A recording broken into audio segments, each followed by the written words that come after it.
وقال رسول الله صلى الله عليه وسلم من أحب سنتي فقد أحبني ومن أحبني كان معي في الجنة وقال رسول الله صلى الله عليه وسلم لا يؤمن أحدكم حتى أكون أحب إليه من والده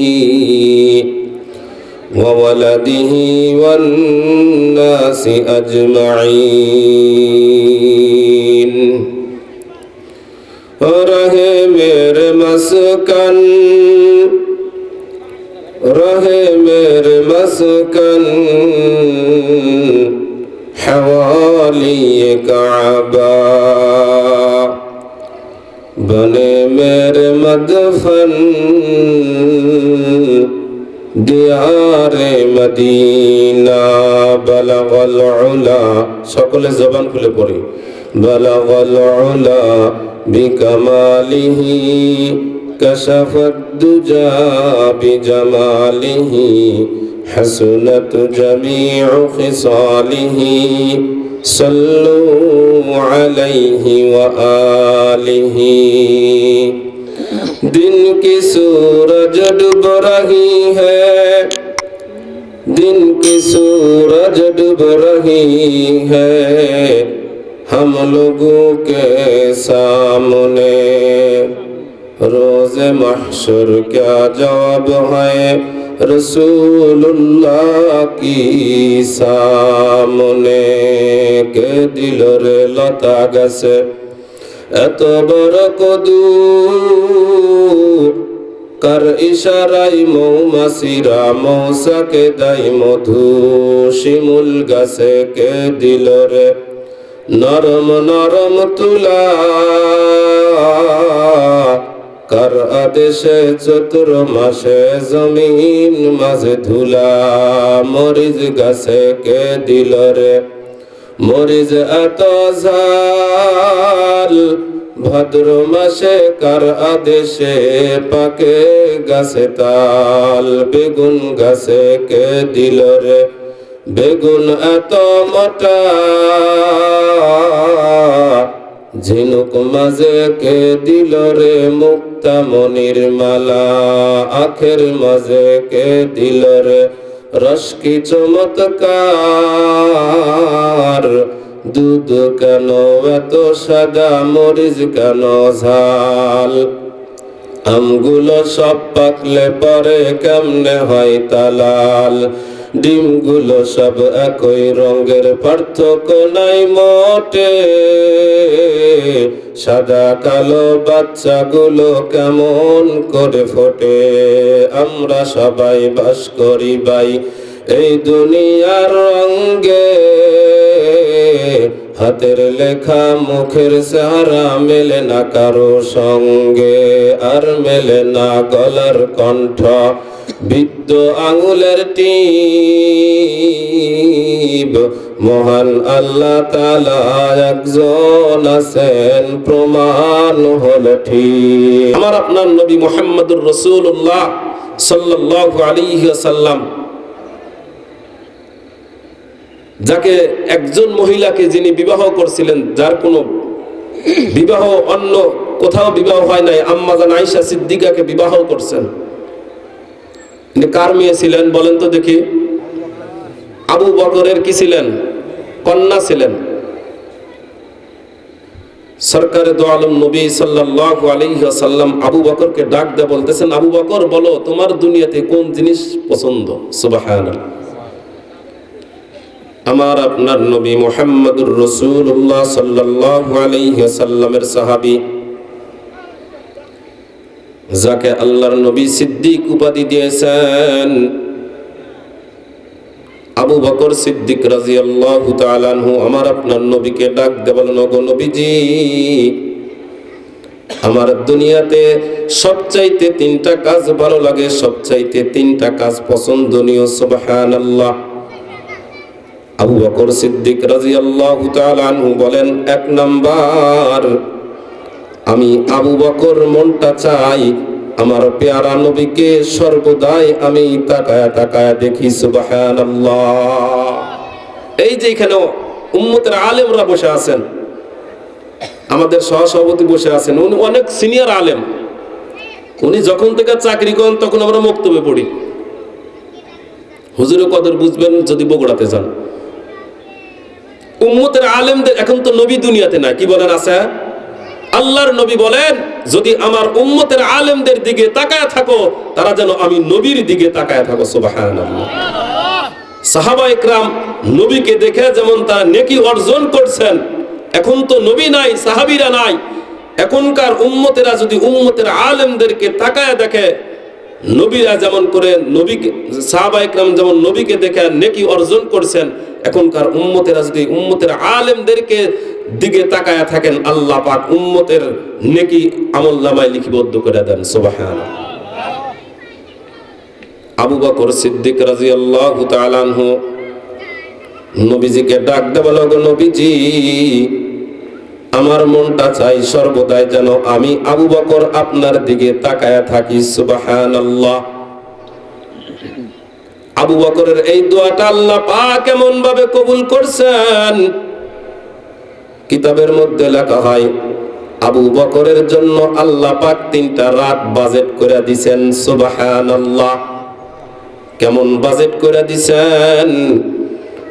আবু বকর যখন কোন মজলিসে নবীর দিকে তাকায়া থাকেন, নবী তো সাহাবা ইকরামের সাথে কথা বলে, বিভিন্ন সাহাবা ইকরাম নবীজির দরবারে যাওয়া আসা করে, আবু বকর ঠিক মতো তাকাইতে পারে না, নবীজিকে দেখতে পারে না।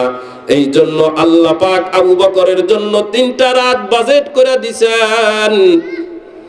নবীজি যখন মক্কা থেকে মদিনায় হিজরত করেন, আপনাদের সকলের জানা আছে, নবীজি যখন 3 দিন গারে সুরের মধ্যে অবস্থান করছিলেন, বলেন তো সাথী কে ছিলেন? আবু বকর সাথী ছিলেন। আবু বকর আমার আপনার নবীকে এত মহব্বত করতেন, এত ভালোবাসতেন, কিতাবের মধ্যে লেখা হয় নবীজি 3 মাস পূর্বে বলেছিলেন, আবু বকর হয়তো মক্কা থেকে মদিনায় হিজরত করা লাগতে পারে, সন্দেহমূলক কথা, কি বলেন? নবীজি কবে যাবে এটা আবু বকরকে বলে নাই, অথচ এই আবু বকর আমার আপনার নবীকে এত মহব্বত করতেন, এত ভালোবাসতেন। নবীজি 3 মাস পরে হঠাৎ করে আবু বকরের বাড়িতে গভীর রাত্রি দিক গিয়া দরজাতে নক করেছেন, আবু বকর দরজা খোলো। কিতাবের মধ্যে আসছে আবু বকর সঙ্গে সঙ্গে গভীর রাত্রে দরজাটা ওপেন করে দিছেন, খুলে দিছেন। আবু বকরকে ডাক দে বলে, আবু বকর, আমি তোমাকে গভীর রাত্রিতে ডাক দিলাম, তুমি কি এই গভীর রাত্রিতে ঘুমাও নাই? আমি তো আস্তে করে আওয়াজ দিয়েছি দরজাতে, সঙ্গে সঙ্গে দরজা খুলে দিলাম। আবু বকর ডাক দে বলে, ওগো নবীজি, আজ থেকে 3 মাস পূর্বে আপনি যে বলেছিলেন আপনি হয়তো মক্কা থেকে মদিনায় হিজরত করবেন, আপনার আবু বকর ওই দিন থেকে বিছানায় পিঠ লাগায় না, দরজার সাথে ট্যাক লাগায়া লাগায়া ঘুমায়। সুবহানাল্লাহ। আমার নবী কোন সময় আমার দরজায় এসে দাঁড়ায় থাকে, কিয়ামতের ময়দানে যদি আল্লাহ পাক আমাকে বলে, আবু বকর, আমার দোস্ত তোমার দরজায় এসে দাঁড়াইছে আর তুমি বিছানায় ট্যাক লাগায়া আরামে ঘুমাও। আমার বিবি আমাকে কতবার জিজ্ঞাসা করছে, আপনি কেন বিছানায় পিঠ লাগান না, বিছানায় কেন ঘুমান না? ওগো নবীজি, মহিলাদের পেটে তো কথা থাকে না, এই জন্য আমার বিবিকেও বলি নাই। আমার বিবিকে বলছি, যেদিন আসে ওই দিন বুঝতে পারবা। সুবহানাল্লাহ। আবু বকর সিদ্দিক রাদিয়াল্লাহু তাআলা আনহু নবীজি এত মহব্বত করছেন, এত ভালোবাসছেন, নবীজি সঙ্গে সঙ্গে আবু বকরকে জড়ায়া ধরছেন। সুবহানাল্লাহ। আবু বকরকে এত মহব্বত, এত ভালোবাসা দিয়েছেন, আল্লাহ পাক আবু বকরের জন্য 3টা রাত আল্লাহ পাক লেখা দিয়েছেন এক্সট্রা ভাবে। সুবহানাল্লাহ। আমার আপনার নবী আম্মাজান হযরত আয়েশা সিদ্দিকার রানের উপরে শুয়ে আছে। কিতাবের মধ্যে লেখা হয়, কোন বিবি যদি তার স্বামীকে রানের উপরে মাথা রেখে শোয়ার সুযোগ দেয়, আল্লাহর নবীর একটা সুন্নতের আমল যেন তার স্বামীকে সুযোগ দিল। সুবহানাল্লাহ। আমার আপনার নবী আম্মাজান হযরত আয়েশা সিদ্দিকার রুমের মধ্যে শুয়ে আছেন, আম্মাজানের রানের উপরে মাথা দিয়ে শুয়ে আছে। কিতাবের মধ্যে লেখা হয়, আম্মাজান আয়েশা তার হাত দিয়া নবীজির দাড়ির মধ্যে খিলাল করে দিতেছেন, মাথার চুলগুলো খিলাল করে দিতেছেন। আম্মাজান নবীজিকে জিজ্ঞাসা করতেছেন, ওগো নবীজি, আসমানের তারার চাইতে আপনার কি এমন কোন উম্মত আছে, এমন কি কোন সাহাবী আছে ওই আসমানে তারকারাজির মতো কারো কি নেক আমল আছে কিনা? আমার আপনার নবী সরওয়ারে দু আলম নবী আয়েশাকে ডাক দিয়ে বলে, আয়েশা, আছে, একজন আছে, আমার একজন এমন উম্মত, এমন একজন সাহাবী আছে যার নেক আমল আসমানের তারকারাজির মতো। সুবহানাল্লাহ। সরকারে দু আলম নবী সাল্লাল্লাহু আলাইহি ওয়াসাল্লাম আম্মাজান আয়েশার উত্তর দিলেন। আয়েশা বলতেছেন, ওগো নবীজি, বলেন আপনার কোন সাহাবী? তখন বলতেছেন, আমার ওমরের নেক আমল আসমানের তারকারাজির মতো। সুবহানাল্লাহ। আম্মাজান আয়েশা মনে করছিলেন হয়তো আমার বাবার কথাটা বলবে, কিন্তু নবীজি যখন ওমরের কথা বলছেন একটু চেহারাটা মলিন করছেন। আমার আপনার নবী সরওয়ারে দু আলম নবী বুঝতে পারছেন। আয়েশাকে ডাক দিয়ে বললেন, আয়েশা রে, তুমি তো জিজ্ঞাসা করলা, মনটা কেন খারাপ করলা? কিতাবের মধ্যে লেখা হয়, আম্মাজান আয়েশা বলেন, আমার বাবা কি এমনটা নয়। কিতাবের মধ্যে আসছে, সরওয়ারে দু আলম নবী সাল্লাল্লাহু আলাইহি ওয়াসাল্লাম আয়েশাকে ডাক দিয়ে বলেন, আয়েশা রে, আমার উম্মতের মধ্যে এমন একজন উম্মত আছে যার দিন রাতের আমল আমার গোটা উম্মতের আমলের সমান হতে পারে না। সুবহানাল্লাহ। আম্মাজান আয়েশা সিদ্দিকা রাদিয়াল্লাহু তাআলা আনহা বলেন, ওগো নবীজি, আপনার ওই সাহাবীর নাম কি? সরকারে দু আলম নবী সাল্লাল্লাহু আলাইহি ওয়াসাল্লাম বলেন, তোমার বাবা আমার বাল্যকালের বন্ধু সিদ্দিক আকবর রাদিয়াল্লাহু তাআলা আনহু নবীজিকে এত মহব্বত করছেন, এত ভালোবাসছেন। এই আবু বকরের ব্যাপারে আল্লাহর নবী বলেন, আমার যত সাহাবী আছে সকল সাহাবীকে আমি দুনিয়াতে তাদের করজ আদায় করে দিয়েছি, কিন্তু আবু বকরের করজ আমি দুনিয়াতে আদায় করতে পারলাম না। আল্লাহ পাক আমাকে একজন আবু বকর দান করছেন, যা অন্য কোন নবীকে আল্লাহ পাক দেয় নাই। সুবহানাল্লাহ। এত ছিল নবী পয়গম্বরের প্রতি ভালোবাসা, সাহাবায়ে কেরামের প্রতি ভালোবাসা। আমাদের ভালোবাসা কোথায় বলেন? আমাদের ভালোবাসা আছে? নবী চলে গেছেন, সাহাবায়ে কেরাম চলে গেছেন, কোরআন আছে, হাদিস আছে, উম্মতের আলেমরা আছে, কি বলেন? যদি আমাদের দিলে কলিজায় নবীর ভালোবাসা, কোরআনের ভালোবাসা, হাদিসের ভালোবাসা থাকতো, আমরা তো এখানে আসতাম, উপস্থিত হইতাম, কি বলেন?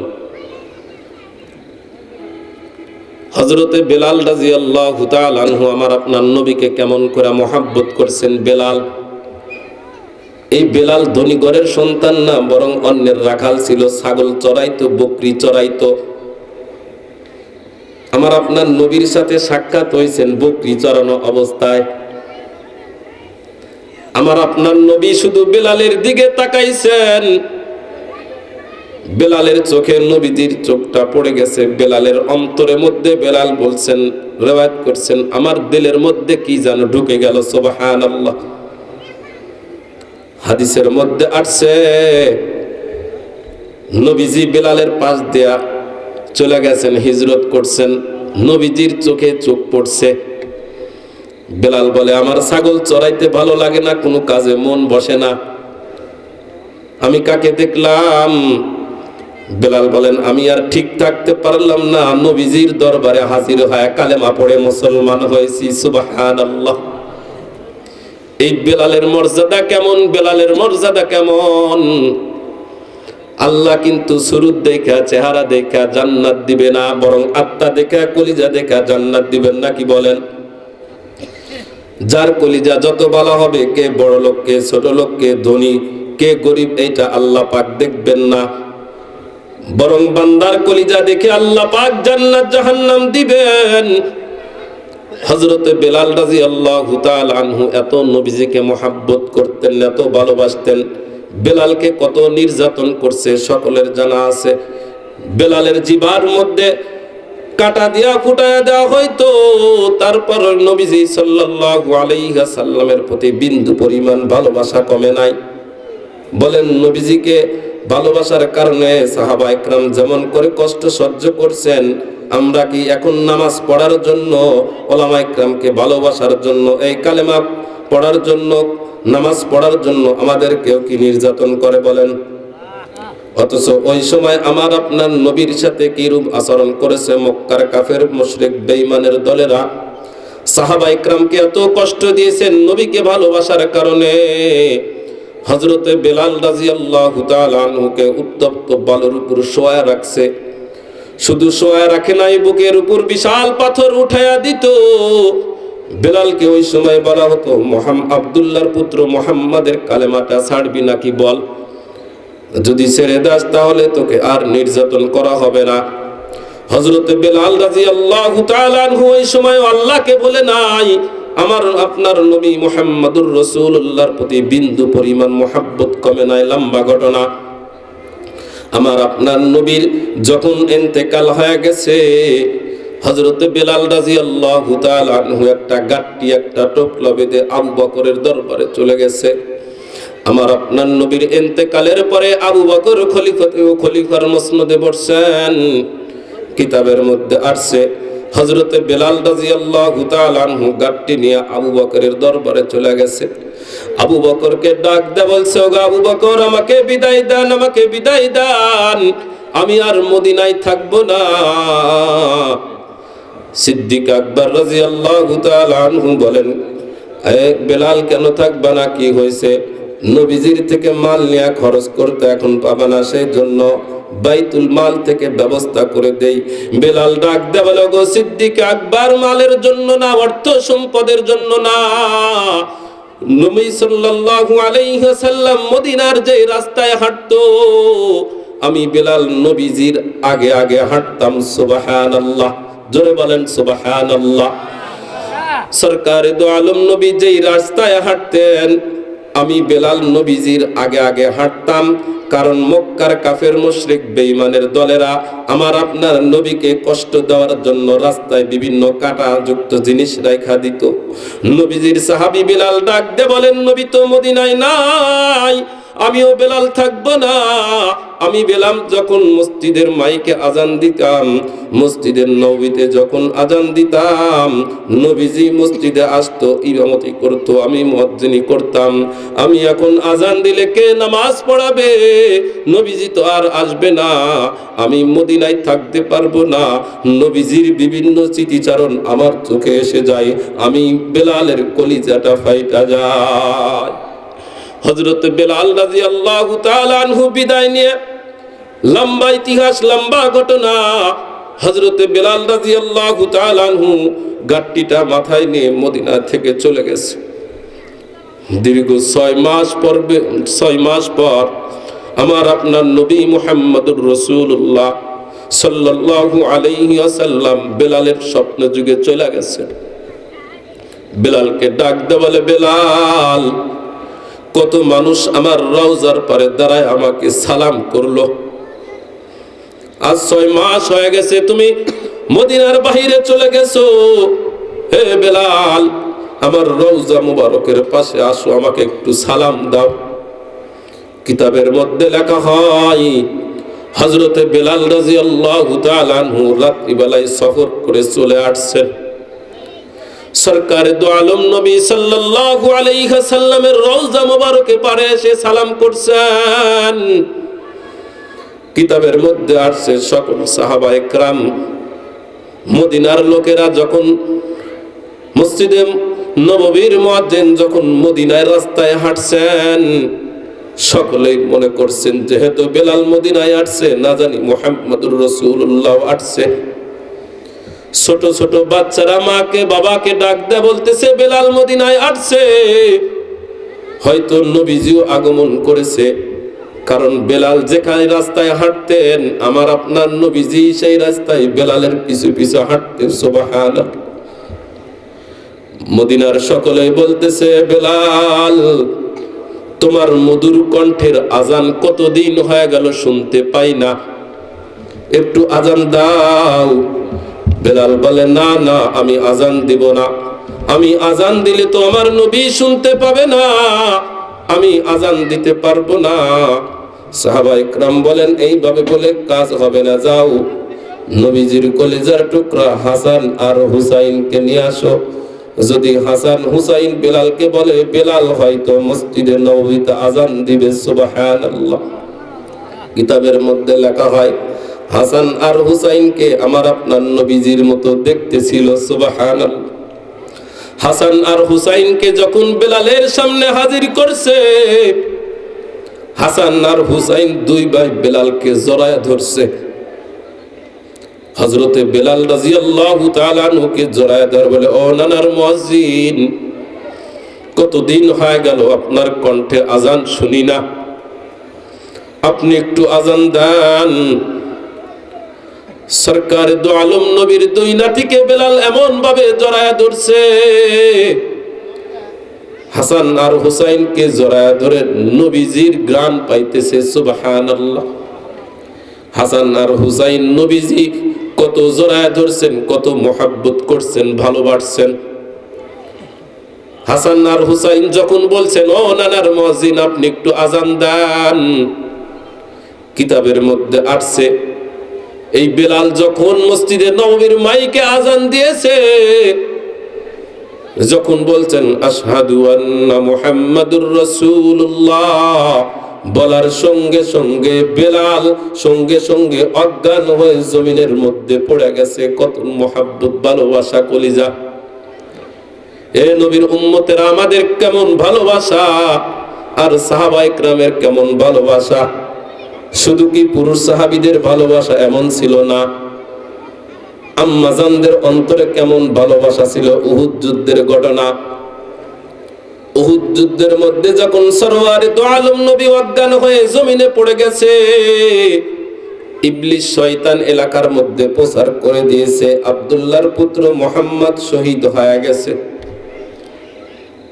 মদিনার শোরগোল সৃষ্টি হয়ে গেল, মুহাম্মদুর রাসূলুল্লাহ আর দুনিয়াতে নাই, মুহাম্মদুর রাসূলুল্লাহ দুনিয়া থেকে বিদায় হয়ে গেছে। এই খবর শুনে মদিনার সকল মানুষগুলো এবং আম্মাজানেরা সকলেই মদিনার উহুদ প্রান্তরের দিকে ছুটতেছে। কিতাবের মধ্যে আসছে আম্মাজানেরা যখন দলে দলে যাইতেছেন, একজন মহিলাকে ডাক দিয়ে বলতেছেন, ও মা, তোমার স্বামী শহীদ হয়ে গেছে। মহিলা বলতেছেন ইন্না লিল্লাহ, এই বলে সামনের দিকে অগ্রসর হইতেছে, তার কোনো পেরেশানি নাই। বলতেছে, বলো আমার নবী কেমন আছে। সুবহানাল্লাহ। স্বামী বিদায় হয়ে গেছে, তারপরে নবীর কথা চিন্তা করতেছে। এই মহিলা কিছু দূর অগ্রসর হওয়ার পরে বলতেছে, তোমার বাবা শহীদ হয়ে গেছে, শাহাদত বরণ করেছে। এই মহিলা তখনও ইন্না লিল্লাহ পড়ে বলতেছে, বলো আমার নবী কেমন আছে। নবী, এত ভালোবাসা, এত মোহাব্বত আম্মাজানদের অন্তরে ছিল। এখন কি আম্মাজানদের অন্তরে এই কোরআনের প্রতি, হাদিসের প্রতি ভালোবাসা আছে নাকি বলেন তো দেখি।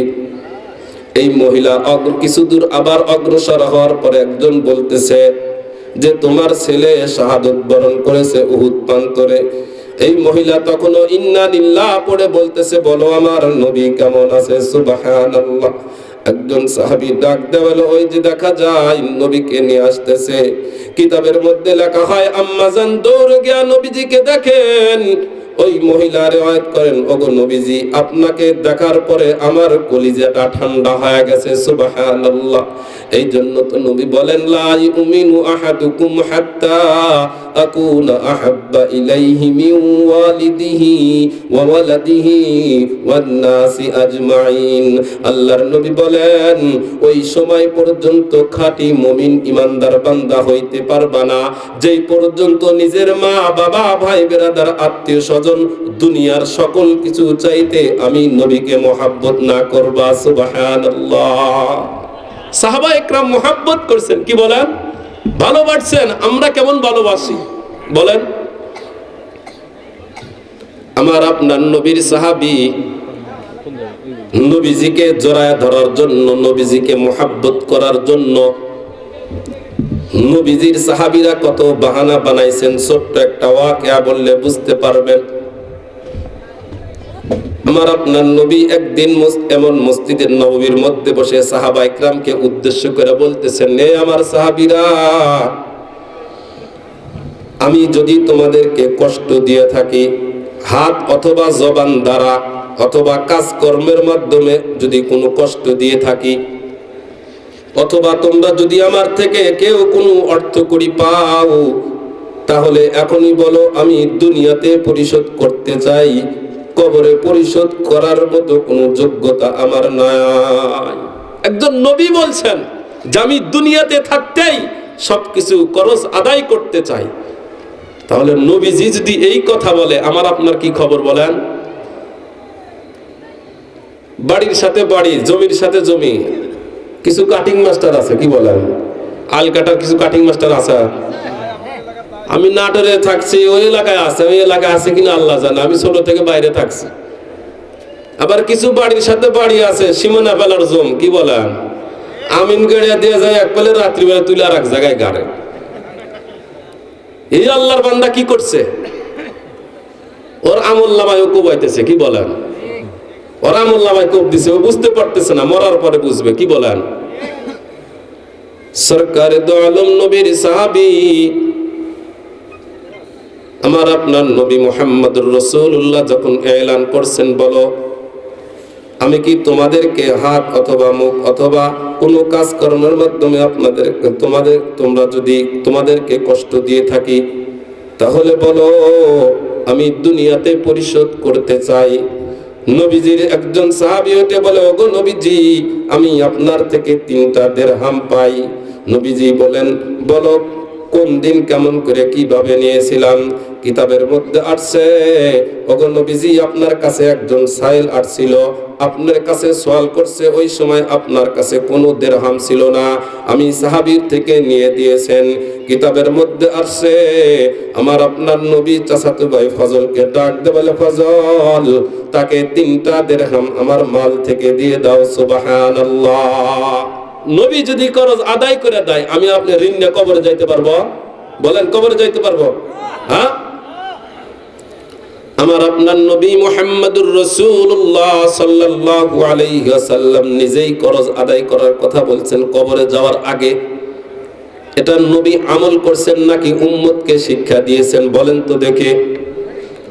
সরকারে দো আলম নবী সাল্লাল্লাহু আলাইহি ওয়াসাল্লাম আবার এলান করলেন, এ আমার সাহাবীরা বলো, তোমরা কি কেউ আমার কাজ কর্মের মাধ্যমে অথবা হাত অথবা জবান দ্বারা কোনো কষ্ট পেয়েছো নাকি? কিতাবের মধ্যে আসছে, একজন সাহাবী উঠে দাঁড়ায় নবীজিকে ডাক দিয়ে বলে, ওগো নবীজি, আমি একদিন আপনার নিকটবর্তী ছিলাম, ওই সময় আপনার চাবুকটা আমার গায়ের মধ্যে লাগছে। কিতাবের মধ্যে লেখা হয়, আমার আপনার নবী মুহাম্মদুর রাসূলুল্লাহ সাল্লাল্লাহু আলাইহি ওয়াসাল্লাম চাচাতো ভাই ফজলকে ডাক দিয়ে বলে, ফজল, যাও, ফাতেমার ঘরে আমার চাবুকটা আছে, যাও নিয়ে আসো। কিতাবের মধ্যে আসছে, উপস্থিত সকল সাহাবায়ে কিরাম কি ঠান্ডা আছে বলেন তো? নবীজির থেকে কিসাস আদায় করতে চাই, যেই নবীজির দেহ মোবারকে মাছি মশা পড়া হারাম ছিল, সেই নবীজির থেকে একজন সাহাবী কিসাস আদায় করতে চায়। আবু বকর, ওমর, আলী, ওসমান কেমন কি ঠান্ডা আছে বলেন তো দেখি। সরওয়ারে দো আলম নবী চাচাতো ভাই ফজলকে যখন চাবুক আনার জন্য পাঠাইছে, কিতাবের মধ্যে আসছে ফাতেমার ঘরে গিয়া যখন ফাতেমাকে বলছে চাবুকটা দাও, ফাতেমা ওই সময় ফাতেমা বলেন আমার বাবার চাবুক দিয়া কি করবা? নবীর চাচাতো ভাই ফজল ডাক দেয়া বলেন, এ ফাতেমা, নবীজির থেকে একজন কিসাস আদায় করবে। ফাতেমা চোখের পানি ছেড়ে দেয়া কলিজার টুকরা হাসান আর হুসাইনকে ডাক দেয়া বলে, এ হাসান হুসাইন কোথায় আছো? তাড়াতাড়ি যাও, আমার বাবাকে যেন কেউ চাবুক দিয়ে আঘাত করতে পারে না।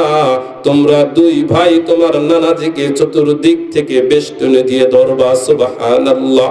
হযরতে ফাতিমাতুজ জোহরা রাদিয়াল্লাহু তাআলা আনহা এই বলে কান্না করতেছেন, আমার ইতিম বাবাকে ওই মক্কার কাফের মুশরিক বেঈমানের দলেরা কত কষ্ট দিয়েছে, ওই তায়েফবাসীরা কত কষ্ট দিয়েছে।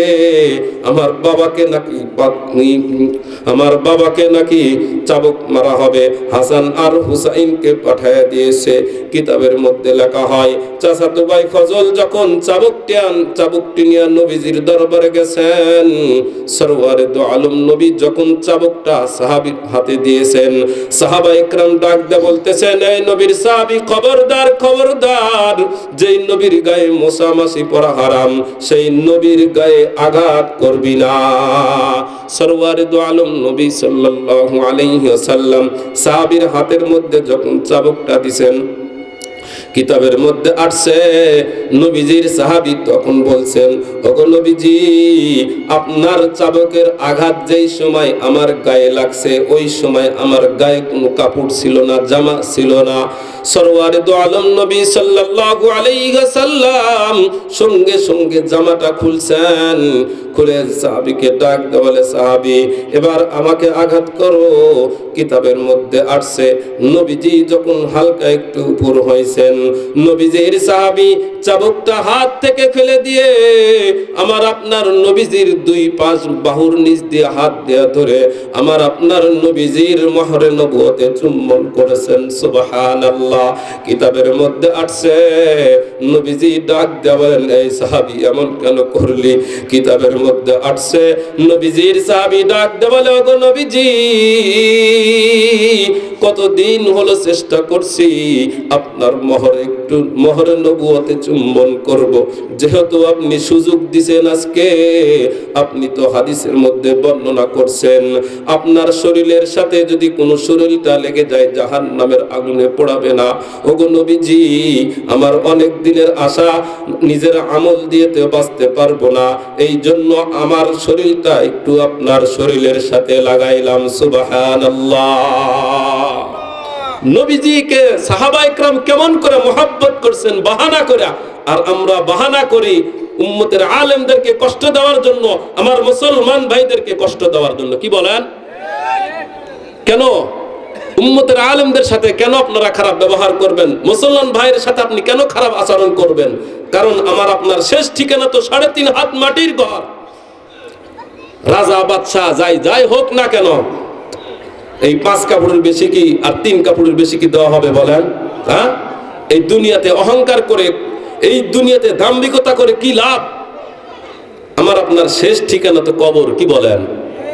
আমাদের যাদের বয়স হয়ে গেছে, আমাদের হায়াত কমে গেছে, কি বলেন, কবর আমাদের নিকটবর্তী হয়ে গেছে। এই জন্য এই দুনিয়াতে থাকতেই মহান মালিক আল্লাহকে কলিজায় জায়গা দিতে হবে, রসুলকে মোহাব্বত করতে হবে, তা না হলেই তো কিয়ামতের ময়দানে নবীজি শাফাআত করবেন। কি বলেন? আল্লাহ পাক সকলকে, উম্মতের আলেমদেরকে, নবীজিকে, মহান আল্লাহ রব্বুল আলামিনকে মোহাব্বত করার তৌফিক দান করেন। ওয়া আখিরি দাওয়ানা আলহামদুলিল্লাহি রাব্বিল আলামিন। আসসালামু আলাইকুম ওয়া রাহমাতুল্লাহ।